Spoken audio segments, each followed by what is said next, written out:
اللہ کے نام سے شروع جو بڑا مہربان نہایت رحم کرنے والا ہے۔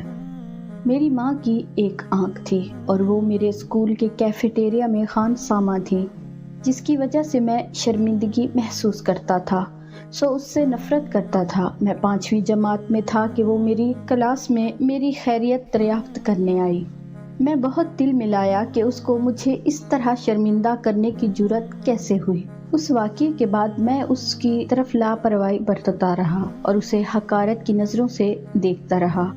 اگلے روز ایک ہم جماعت نے مجھ سے کہا، اوہو، تمہاری ماں کی صرف ایک آنکھ ہے۔ اس وقت میرا جی چاہا کہ میں زمین کے نیچے دھنس جاؤں۔ دن گزرتے رہے اور میں نے ماں سے علیحدگی کا فیصلہ کر لیا۔ میں نے جا کر ماں سے کہا، میں تمہاری وجہ سے میں مذاق بن چکا ہوں، تم میری جان کیوں نہیں چھوڑ دیتی؟ لیکن اس نے کوئی جواب نہ دیا۔ مجھے نہیں معلوم تھا کہ میں کیا کہہ رہا تھا۔ میں ماں کے رد عمل کا احساس کیے بغیر شہر چھوڑ کر چلا گیا۔ میں محنت کے ساتھ پڑھتا رہا۔ مجھے کسی غیر ملک میں تعلیم حاصل کے لیے وظیفہ مل گیا۔ تعلیم مکمل کرنے کے بعد میں نے اسی ملک میں ملازمت اختیار کی اور شادی کر کے رہنے لگا۔ ایک دن میری ماں ہمیں ملنے آ گئی۔ اسے میری شادی اور باپ بننے کا علم نہ تھا۔ وہ دروازے کے باہر کھڑی رہی اور میرے بچے اس کا مذاق اڑاتے رہے۔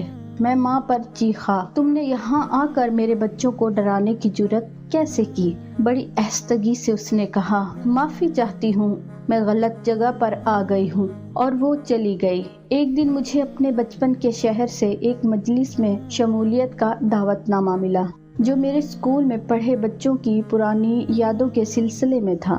میں نے اپنی بیوی سے جھوٹ بولا کہ میں دفتر کے کام سے جا رہا ہوں۔ اسکول میں اس مجلس کے بعد میرا جی چاہا کہ میں اس مکان کو دیکھوں جہاں میں پیدا ہوا اور اپنا بچپن گزارا۔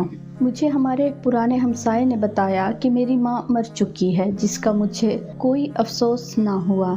ہمسائے نے مجھے ایک بند لفافے میں خط دیا کہ وہ ماں نے میرے لیے دیا تھا۔ میں بادل ناخواستہ لفافہ کھول کر خط پڑھنے لگا۔ لکھا تھا، میرے پیارے بیٹے، ساری زندگی تو میرے خیالوں میں بسا رہا۔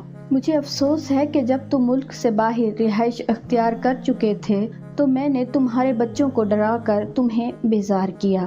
جب مجھے معلوم ہوا کہ تم اپنے اسکول کی مجلس میں شمولیت کے لیے آؤ گے تو میرا دل باغ باغ ہو گیا۔ مشکل صرف یہ تھی کہ میں اپنی چارپائی سے اٹھ نہ سکتی تھی کہ تمہیں جا کر دیکھوں۔ پھر جب میں سوچتی ہوں کہ میں نے ہمیشہ تمہیں بیزار کیا تو میرا دل ٹوٹ جاتا ہے۔ کیا تم جانتے ہو کہ جب تم ابھی بہت چھوٹے تھے تو ایک حادثہ میں تمہاری ایک آنکھ ضائع ہو گئی تھی؟ دوسری ماؤں کی طرح میں بھی اپنے جگر کے ٹکڑے کو ایک آنکھ کے ساتھ پلتا بڑھتا اور ساتھی بچوں کے تانے سنتا نہ دیکھ سکتی تھی، میں نے اپنی ایک آنکھ تمہیں دے دی۔ جب سرجری کامیاب ہو گئی تو میرا سر فخر سے بلند ہو گیا کہ میرا بیٹا دونوں آنکھوں والا بن گیا اور وہ دنیا کو میری آنکھ سے دیکھے گا۔ جزاک اللہ۔